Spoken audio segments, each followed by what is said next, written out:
definitely an accomplished speaker, and I know with the topic and his actual goals and objectives today, I know he's going to use vivacity and be quite entertaining today. So I'm looking forward to it. I always look forward to his speeches. Would you please welcome our first speaker, Tom Rich.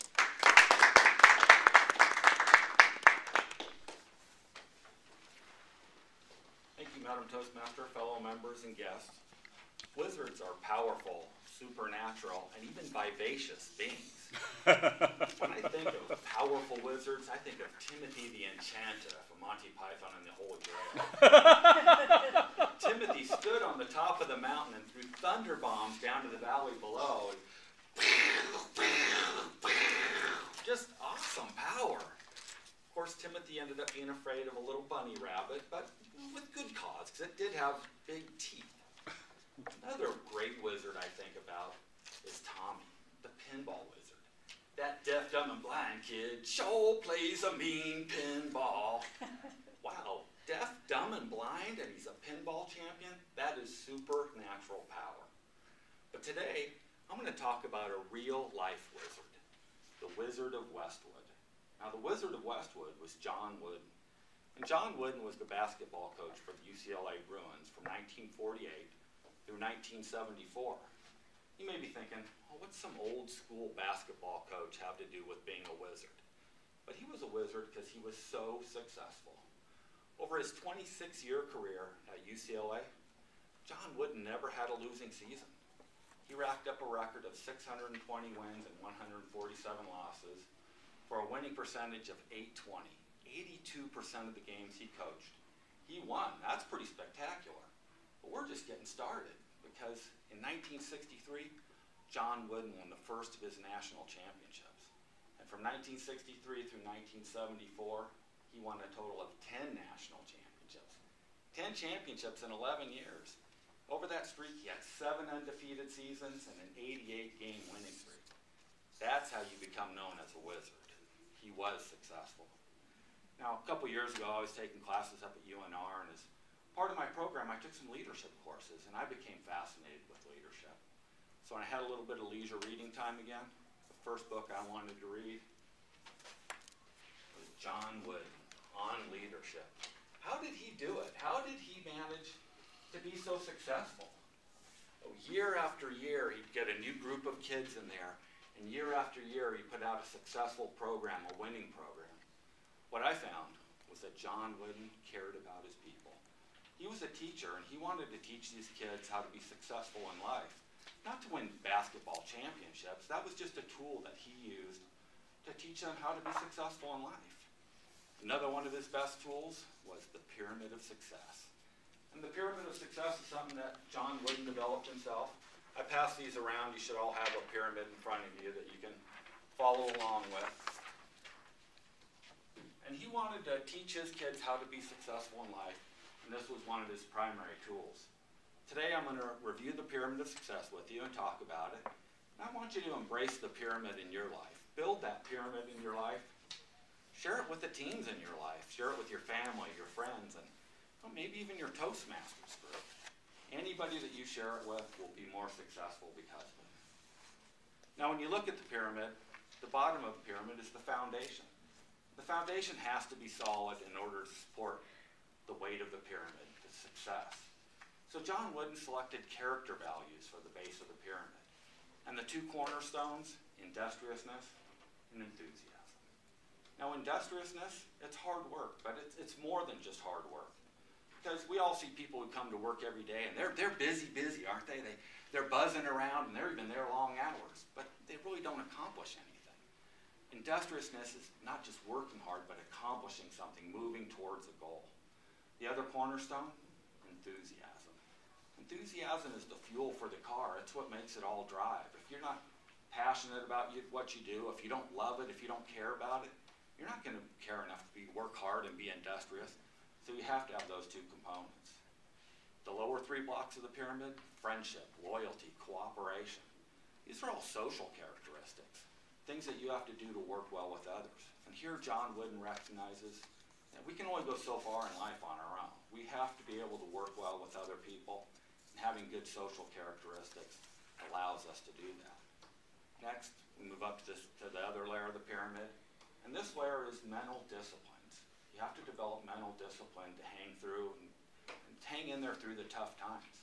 So we have self-control, alertness, initiative, and intent. Self-control, John Wooden was big on self-control. I remember watching UCLA games as a kid and just being fascinated because he was completely emotionless on the sidelines. You think about basketball coaches today, they explode, right? They even hit their players on the sideline. Here, John Wooden never even raised an eyebrow. He was so in control. But he believed that to be a leader, he had to be in control. If he couldn't show people around him that he was in control, why would they entrust him with control of the entire organization? And why would anybody want to follow somebody who wasn't in control? So that meant a lot to him.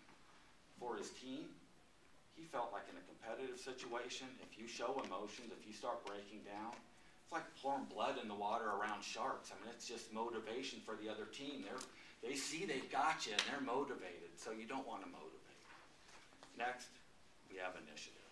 And initiative is simply being a person of action. Get off the couch and get after life.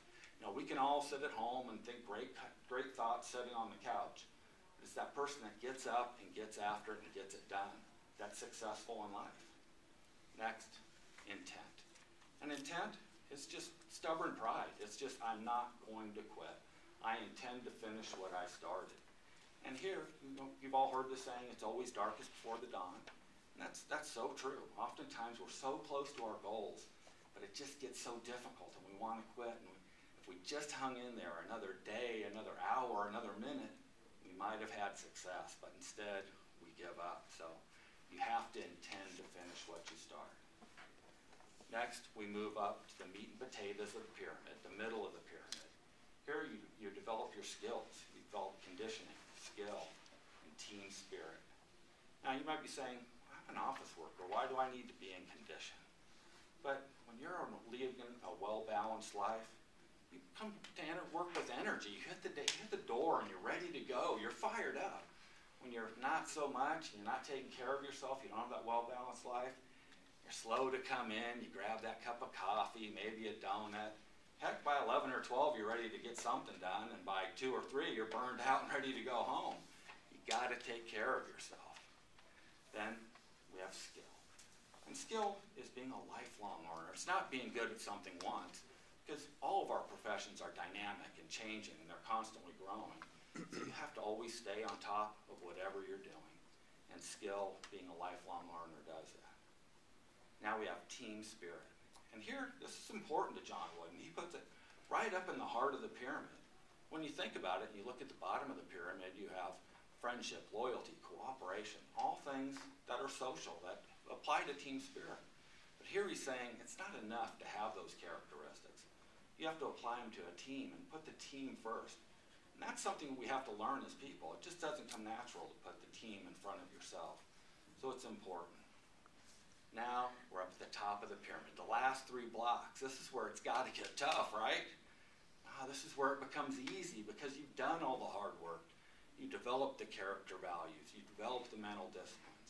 You developed the skill. Now when you find yourself in a competitive situation, you have poise, you have confidence, and you achieve competitive greatness, and ultimately success. So that's John Wooden's pyramid of success.